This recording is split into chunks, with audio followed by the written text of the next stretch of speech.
पहला दूध है, कोलोस्ट्रम जिसे कहते हैं, उसे फेंकना बिल्कुल नहीं है क्योंकि वो बच्चे के लिए बहुत ज़्यादा ज़रूरी है। जो परंपराएं हैं ये बहुत पुरानी हैं और ये बहुत गलत हैं। बाहर एकदम सूखा पड़ रहा है तो भी बच्चे अगर माँ का दूध लेगा तो उसे पानी की भी ज़रूरत है। रोटा वायरस एक वायरस होता है जिससे बच्चों को पानी जैसी लूज मोशंस यानी डायरिया, दस्त लग जाता है। किसी को कोल्ड है, किसी को कफ है, उस समय उस बच्चे को संभालना बहुत ज़रूरी है। इस धरती पे अगर कुछ अमृत है तो वो माँ का दूध है। कल की हमें फुर्सत कहाँ, सोचे जो हम मत वाले।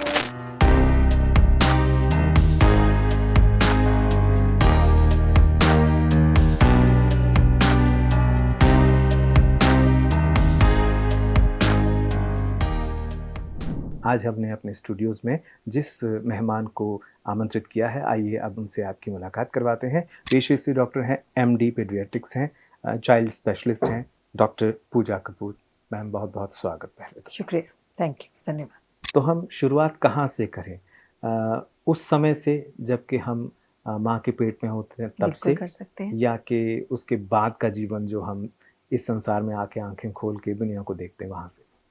एक नया जन्म जब आता है दुनिया में, एक बच्चा नया जन्म लेता है तो एक बहुत ही खुशी का पल होता है। तो क्यों ना आज हम अपने प्रोग्राम की शुरुआत उस खुशी के पल से करते हैं कि एक नया जन्मा बच्चा एक फैमिली में आता है तो किस तरीके से उसका ध्यान, पालन पोषण किया जाए। बाकी आप जो पूछना चाहें। उससे पहले तो ये रहता है ना कि बहुत सारी टेंशन्स रहती हैं, डिलीवरी ठीक से होगी नहीं होगी, कैसे होगा, और वो एक सेलिब्रेशन का पल होता है जी। जिसके बारे में कबीर साहब भी कहते हैं कि जब हम आए जगत में जग हंसे हम रोए।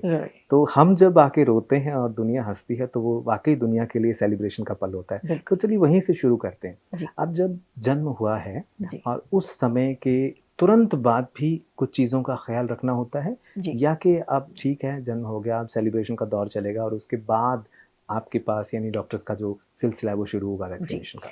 देखिए, सबसे ज़्यादा इम्पॉर्टेंट चीज़ है कि जब जन्म हो गया बच्चे का, है ना, तो एक खुशी तो वो ले ही आया है और वो खुशी हम चाहते हैं कि बरकरार रहे उस पूरी फैमिली में। इसलिए उस खुशी को बरकरार रखने के लिए उस बच्चे का खुश रहना बहुत ज़रूरी है, उस बच्चे का स्वस्थ रहना बहुत ज़रूरी है, इसलिए उसकी देखभाल होनी बहुत ज़रूरी है। तो वहीं से एक रिस्पॉन्सिबिलिटी, एक जिम्मेवारी शुरू हो जाती है। क्योंकि आपने जैसे कहा कि बच्चा छोटा है, उसने खुद नहीं बताना मुझे भूख लगी है या मुझे यहाँ दुख रहा है या मुझे खांसी आ रही है। तो एक माँ का पूरी तरीके से, या जो भी केयर टेकर हैं, दादी नानी, घर परिवार में बड़े बुजुर्ग, उनको एक अच्छे तरीके से एक अवेयरनेस होनी चाहिए कि इस बच्चे को हमने किस तरीके से पालना पोषना है ताकि वो बच्चा बहुत सारी बीमारियों से बच सके। क्योंकि बच्चा जब माँ के पेट में होता है तो एक पानी के गुब्बारे में होता है। तो वो पानी के गुब्बारा, एक छोटी सी उसकी दुनिया है, कवर्ड है, जिसमें कोई इन्फेक्शन नहीं है, वो सुरक्षित बैठा है। लेकिन उसको तोड़ के जब बच्चा इस दुनिया में आता है तो यहाँ का हवा, पानी, सनलाइट, बहुत लोग कमरे में आ रहे हैं मिलने करने, सबकी सांस, किसी को कोल्ड है, किसी को कफ है, उस समय उस बच्चे को संभालना बहुत ज़रूरी है। तो माँ को पहले से ही, जब माँ का 7वां 8वां महीना प्रेगनेंसी का है, तभी से हमें उस माँ को समझाना शुरू कर देना चाहिए कि बेबी के बर्थ के बाद, जन्म के बाद हमने क्या क्या प्रिकॉशंस लेनी। सबसे ज़्यादा ज़रूरी चीज़ है कि मौसम के हिसाब से बच्चे के कपड़े कैसे होने चाहिए। मैं एक बार उससे पहले आऊँगा जी। आप जन्म के तुरंत बाद जो माँ का दूध है वो देना चाहिए या कुछ लोगों को? देखिए, माँ का दूध कहा जाता है वो तुलनीय है, अमृत समान है। वो इस धरती पे अगर कुछ अमृत है तो वो माँ का दूध है। लेकिन वो जो इमीडिएट बाद वाला है, वो इमीडिएट बाद वाला दूध आपने देखा होगा, हमारे घर परिवार में पहले हम लोग गायें भैंसे रखते थे, तो उनमें जब माँ सूती थी, गायें सूती थी, तो जो बोली होती थी जिसे कहते थे, वो स्पेशल हम लोग लेके बांटते थे, आस पड़ोस में लेने जाते थे। क्यों? क्योंकि उसमें बहुत ताकत होती है। तो जब गाय की बोली हम खा सकते हैं तो अपनी माँ की नहीं। जो माँ का गाढ़ा पहला दूध होता है वो पीले कलर का होता है, बहुत गाढ़ा होता है और वो मुश्किल से पूरे दिन में अगर मैं कहूँ तो 5 या 6 बूंदे निकलता है। बट उसकी 1 या 2 बूंद भी इनफ है हमारे न्यू बॉर्न बेबी के लिए, क्योंकि वो इतना गरिष्ठ होता है कि उस टाइम पे उस बच्चे को जितना शुगर, कार्बोहाइड्रेट्स, पानी का इंटेक और प्रोटीन चाहिए वो सब कुछ उसमें होता है, उसे कोलोस्ट्रम कहा जाता है। इसलिए मैं आज इस चैनल के माध्यम से विनती करना चाहूँगी सारी नई माँओं को, स्पेशली दादियों नानियों को, कि हमने वो जो पहला दूध है कोलोस्ट्रम जिसे कहते हैं, उसे फेंकना बिल्कुल नहीं है, क्योंकि वो बच्चे के लिए बहुत ज़्यादा ज़रूरी है और वो हर बच्चे का हक है, वो बच्चे को ज़रूर मिलना चाहिए। अब आते हैं कि चलिए, ये आपने बड़ा अच्छा कहा कि आपने बता दिया। अब आते हैं कि उसके बाद एक स्टेज शुरू होती है 5-6 महीने के बाद, कि जब कहते हैं कि उसको शहद चटाओ या ये करो, तो ये जो हमारे ट्रेडिशंस बने हुए हैं, ये ठीक है या आप क्या सजेस्ट देखिए, ये करते जो हैं? शहद चटाने का ट्रेडिशन है, ये 5-6 महीने बाद नहीं, ये जन्म के बाद ही शुरू हो जाता है। अक्सर तो घर परिवार की माएँ या दादियाँ हमें ही कह देती हैं कि डॉक्टर साहब हम चाहते हैं हमारी बेटी आपकी जैसी बने, तो ये शहद आप चटाइए। तो देखिए, ये जो परंपराएं हैं ये बहुत पुरानी हैं और ये बहुत गलत हैं। मैं माफ़ी मांगना चाहूँगी अगर किसी के विश्वास को ठेस ना लगे, लेकिन ये चीज़ें गलत हैं, क्योंकि जैसा मैंने कहा, बच्चा एक सुरक्षित एनवायरनमेंट से बाहर निकल रहा है। तो ये शहद चटाना, कई जगह पे घी चटाते हैं, कई जगह पे सिक्का सोने या चांदी का लेके बच्चे की जीभ पे लगाया जाता है। इसको प्रीलैक्टल फीड्स कहते हैं, तो इसकी कोई ज़रूरत नहीं, ये देना ही नहीं चाहिए, क्योंकि इनसे बच्चे को डायरिया यानी कि लूज मोशन यानी कि दस्त होने का खतरा है। सबसे पहली चीज़ जो बच्चे को मिलनी चाहिए वो होती है माँ का दूध। और कहते हैं कि नॉर्मल डिलीवरी हो तो आधे घंटे के अंदर ही बच्चे को माँ का दूध मिलना चाहिए, और अगर सिजेरियन भी है तो एज सुन एज जितना जल्दी माँ कंफर्टेबल होती है, बच्चे को माँ का दूध मिलना चाहिए। तो ये जो शहद चटाने की प्रथा है, ये वो टाइम आ चुका है कि हमें ये प्रथा अब बंद करनी पड़ेगी। तो अब चलिए मैं फिर से इसी पे आता हूँ कि आपने कहा कि इमीडिएट बात तो नहीं देना चाहिए, लेकिन 6 महीने के बाद बच्चे को हम समझते हैं और घर वाले भी कहते हैं कि अब इसको कुछ बाहर का भी देना चाहिए। तो क्या वो समय सही होता है शहद चटाने का या और सब चीज़ों देने का? और अगर वो समय सही है तो उस समय ऐसा कौन सा भोजन है जो दूध के अलावा उसको बच्चे को दिया जा सकता है? देखिए, 6 महीने तक हर बच्चे को एक्सक्लूसिव ब्रेस्ट फीड कराया जाना चाहिए। एक्सक्लूसिव ब्रेस्ट फीड मतलब सिर्फ माँ का दूध, मतलब एक बूंद पानी की भी बच्चे को ज़रूरत नहीं है। चाहे बच्चा रेगिस्तान में पैदा हुआ है, जहाँ बाहर एकदम सूखा पड़ रहा है, तो भी बच्चे अगर माँ का दूध लेगा तो उसे पानी की भी ज़रूरत नहीं है। अब टाइम आ गया, हमारा बच्चा ग्रो किया 6 महीने का, तो 6 महीने पे हमारी संस्कृति में है कि हम लोग, है ना, अन्नप्राशन शुरू करते हैं, यानी कि ऊपर का बच्चे को फूड दिया जाता है। ये बहुत ही अच्छी प्रथा है, क्योंकि इस टाइम पे अब बच्चा ग्रो कर रहा है तो बच्चे को ज़्यादा एनर्जी की ज़रूरत होती है। को वीनिंग भी कहते हैं? हाँ जी, इसी को हमारी मेडिकल टर्म में वीनिंग कहते हैं, जिसे हिंदी में हम अन्नप्राशन कहेंगे। तो देखिए, हमारी डॉक्टरी के हिसाब से 1 साल की उम्र तक बच्चे को नमक और चीनी बिल्कुल नहीं दिया जाना चाहिए। नहीं देना चाहिए। बिल्कुल, मीठा मतलब किसी भी फॉर्म में नहीं देना। अक्सर माएँ कहती हैं कि डॉक्टर साहब चलिए हम चीनी वाली चीज़ नहीं दे रहे तो हम इसे शहद दे देते हैं, हम इसे गुड़ दे देते हैं, हम इसे गुड़ शक्कर दे देते हैं, बट ये गलत हो जाएगी। साल के बाद आपके पास पूरी ज़िंदगी आपके बच्चे की है, आप उसे जो मर्ज़ी खिलाइए, लेकिन 1 साल तक आपने शहद, चीनी, गुड़, ये चीज़ें उसको बिल्कुल नहीं देनी। अब बात करेंगे कि आप पूछ रहे थे कि क्या देना चाहिए। सबसे पहले 6 महीने तक सिर्फ माँ का दूध, उसके बाद बच्चे को ऊपर का दूध शुरू किया जाता है। अब हमारे पंजाब में बहुत प्रथा है, नॉर्थ इंडिया में, कि बच्चे को गाय का दूध शुरू किया जाता है, लेकिन 1 साल की उम्र तक बच्चे को गाय का दूध का 1 बूंद भी नहीं देनी है। अच्छा जी। चाहे गाय आपके घर की है, आप उसका दूध खुद निकालते हैं और आप कहते हैं कि उसमें कोई इम्प्योरिटी नहीं है, बड़े साफ हाथों से निकाला गया है, फिर भी गाय का दूध 6 महीने के बाद 1 साल की उम्र तक हमने अपने बच्चे को नहीं देना। माँ का दूध 2 साल तक एक माँ अपने बच्चे को दूध दे सकती है। तो 6 महीने तक तो एक्सक्लूसिव दूध देंगी, 6 महीने से 2 साल तक वो अपना दूध चालू रखें। अगर बच्चे को ऊपर का दूध दिया जाना चाहिए तो वो डब्बे वाला दूध दिया जा सकता है, लेकिन गाय का, भैंस का दूध नहीं देना।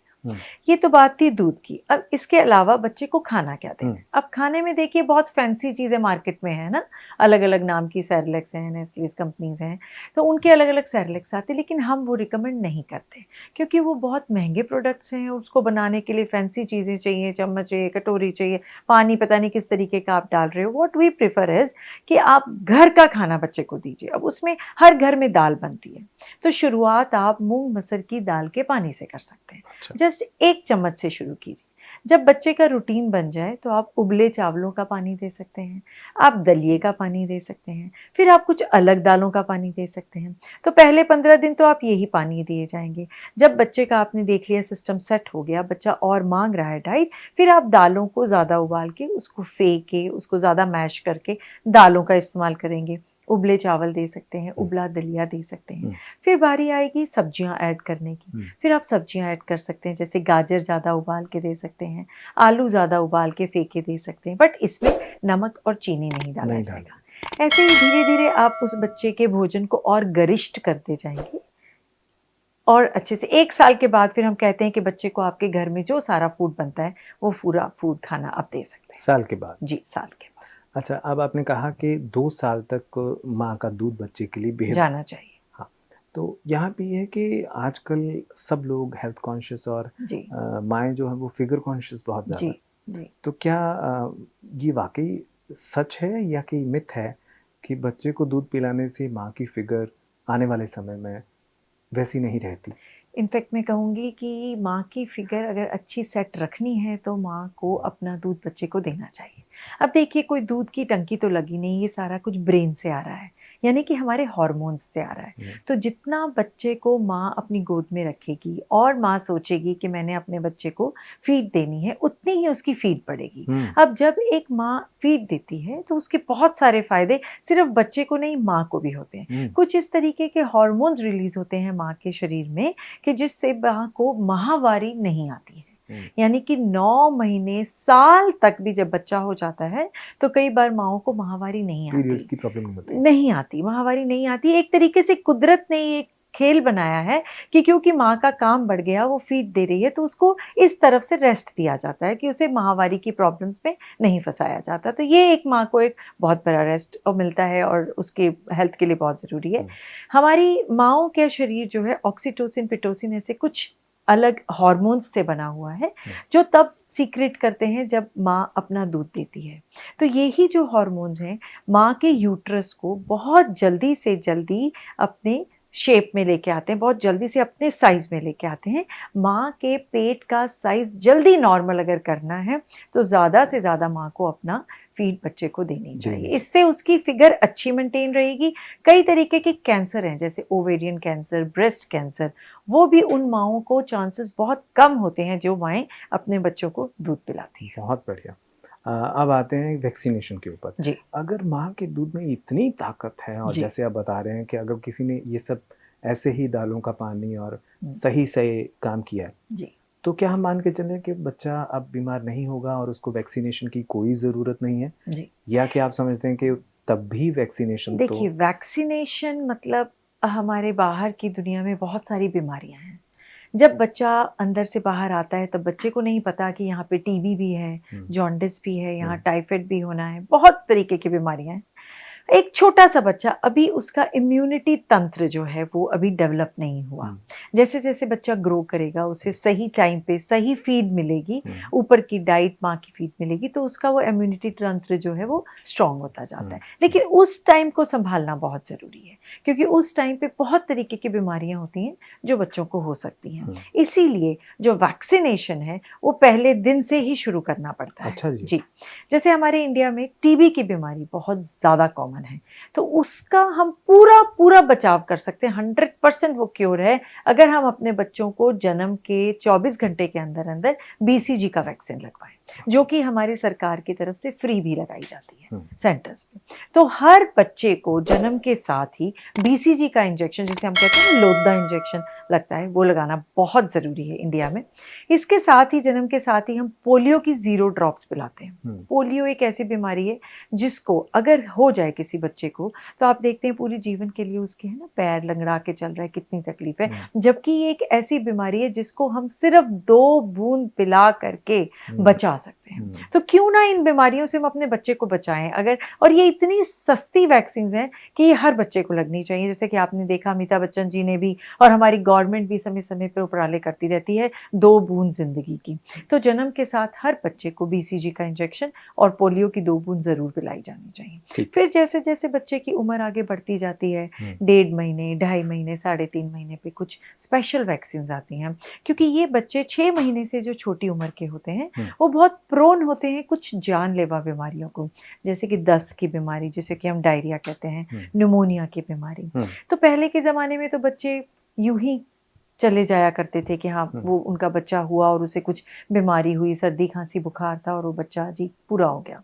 तब शायद पता ही नहीं था कि क्यों पूरे हो रहे हैं बच्चे। तो वो फिर जैसे जैसे साइंस इवॉल्व होती गई, पता चला कि कुछ न्यूमोनियाज हैं। तो अब तो हमारे पास न्यूमोनियाज के वर्ल्ड बेस्ट वैक्सीन अवेलेबल हैं। तो वो हमारे बच्चों को एक शेड्यूल उनका फॉलो करके दिया जाता है। एक रोटा वायरस एक वायरस होता है जिससे बच्चों को पानी जैसी लूज मोशंस यानी डायरिया, दस्त लग जाते हैं। पहले हमारे पास रोटा वायरस का कोई टीका नहीं था, लेकिन अब हमारे पास रोटा वायरस का टीका भी है।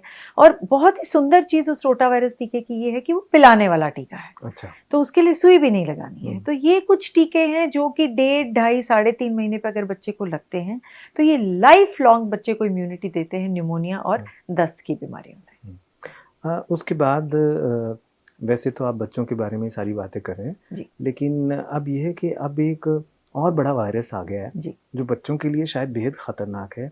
और मैं ज़्यादा ना कहूँगा, फिर भी आप समझ जाएंगी कि माएँ खुद उसको देती हैं कि अभी तो इसकी तरफ देख और मैं कुछ काम कर लूँ।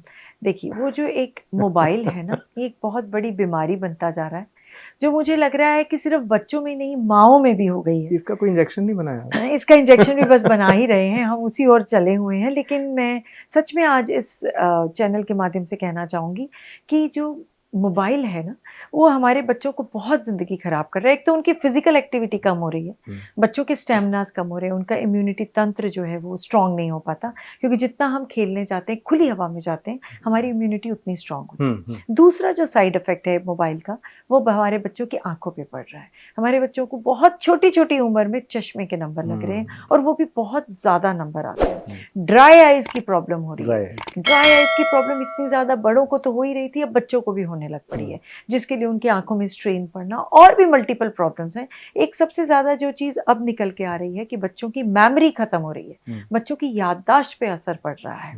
जो कि पहले बच्चों इतने शार्प हुआ करते थे, आप आज उन्हें बादाम खिला दीजिए, अखरोट खिला दीजिए, कोई फायदा नहीं होना, क्योंकि वो कैलकुलेटर का काम उनको ईजी मिल रहा है। वो कुछ कैलकुलेशंस खुद नहीं कर रहे, सब कुछ उनका मोबाइल कर रहा है।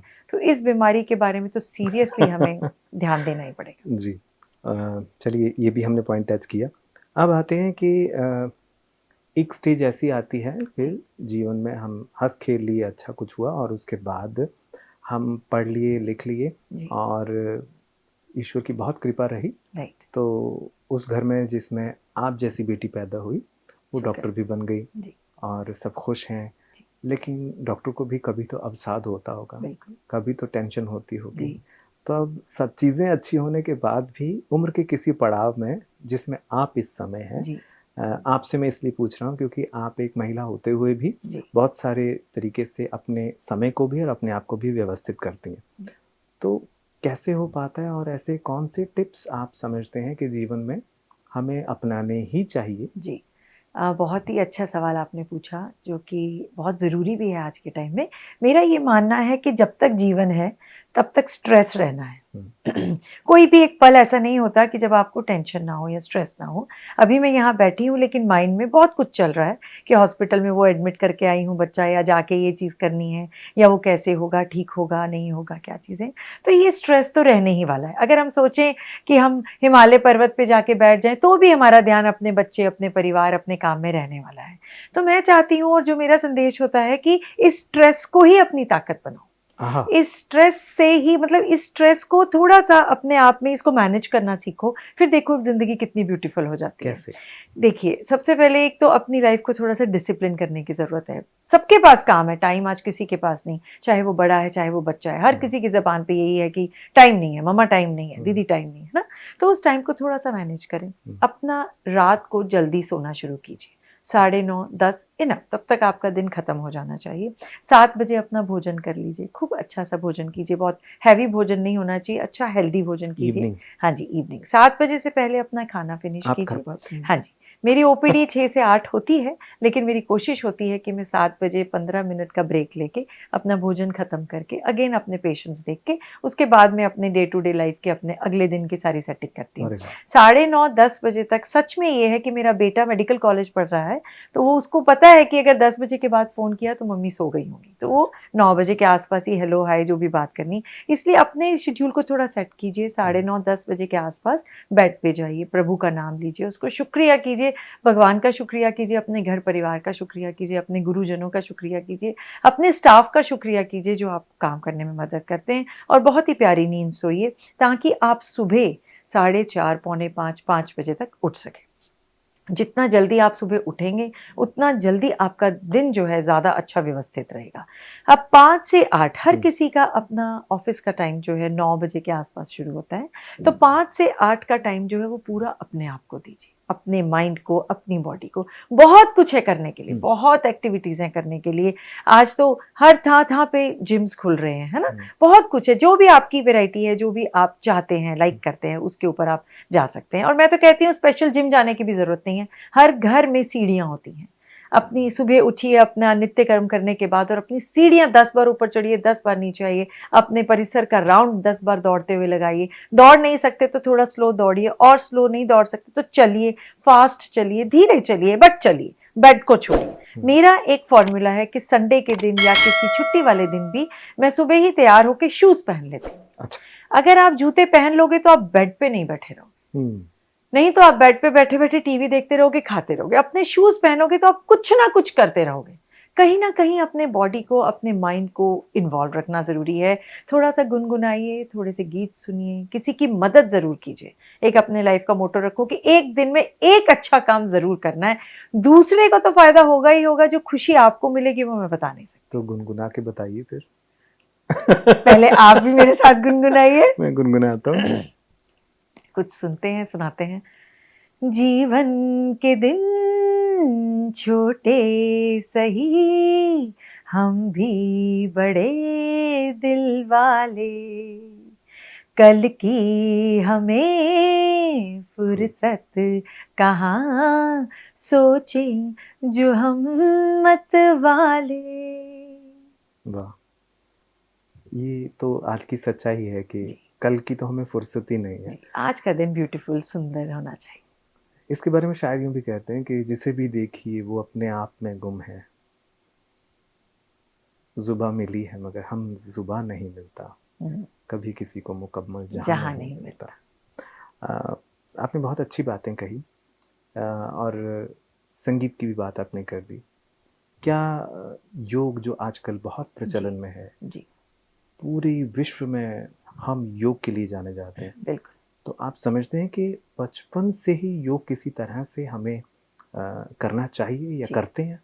एक बहुत ही कॉमन मिथ है कि लोग कहते हैं कि बूढ़े होंगे तो योग करेंगे, अभी हम दौड़ लें, साइकिलिंग कर लें, स्विमिंग कर लें। अच्छा, आप योगा क्लास में जाते हैं, अरे वो तो बूढ़ों का काम है। बट मेरा ये मानना बिल्कुल अलग है।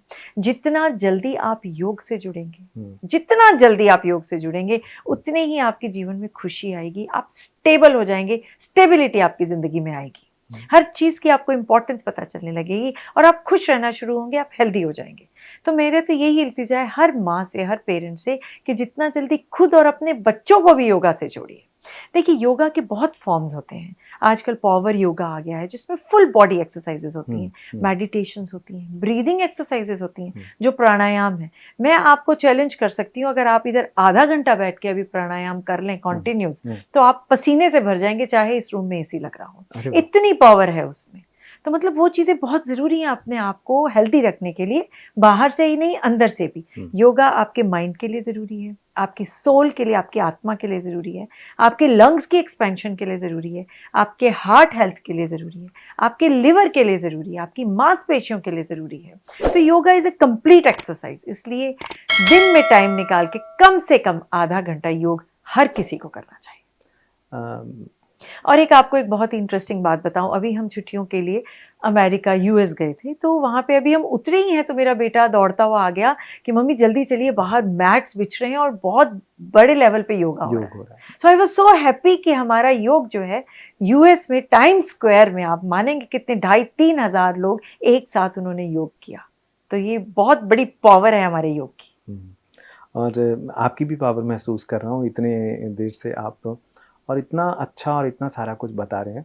मुझे लग रहा है कि एक सेशन या एक पूरा नहीं हो पाएगा, सो हमें फिर से दोबारा बैठना पड़ेगा। आज आप तो पूरी एनर्जी में हैं और आपके पास समय भी इस समय लग रहा है कि हाँ आप कह सकते हैं, लेकिन मैं समझता हूँ कि मुलाकात वही अच्छी होती है जिसको ख़त्म होने के बाद फिर से मन में तलब रहे कि यार फिर से एक बार ऐसा मौका बने।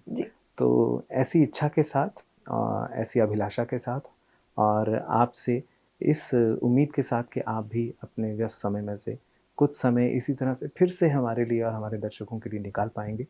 आज आपने न सिर्फ पीडियाट्रिक्स, अपने चाइल्ड स्पेशलाइजेशन के बारे में बात की, बल्कि जीवन के बहुत सारे पहलुओं के बारे में ऐसी बात की जो शायद आपके दिल से निकली है।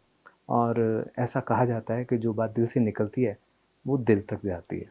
तो हम उम्मीद करते हैं कि हमारे दर्शकों तक आज डॉक्टर पूजा जी की बहुत सारी बातें पहुंची हैं, और अगर पहुंची हैं तो आप हमें कमेंट करके, लाइक करके, शेयर करके उसका सबूत दे सकते हैं। हम ऐसी आशा करते हैं कि एक बार फिर से इसी तरह का एक और बेसाख्ता सा, बेबाक सा सेशन लेके आपके साथ फिर से जुड़ेंगे। डॉक्टर पूजा, आपका बहुत बहुत धन्यवाद। शुक्रिया आपका बहुत बहुत, आपने मुझे टाइम दिया, धन्यवाद। दर्शकों आपका भी बहुत बहुत शुक्रिया। धन्यवाद।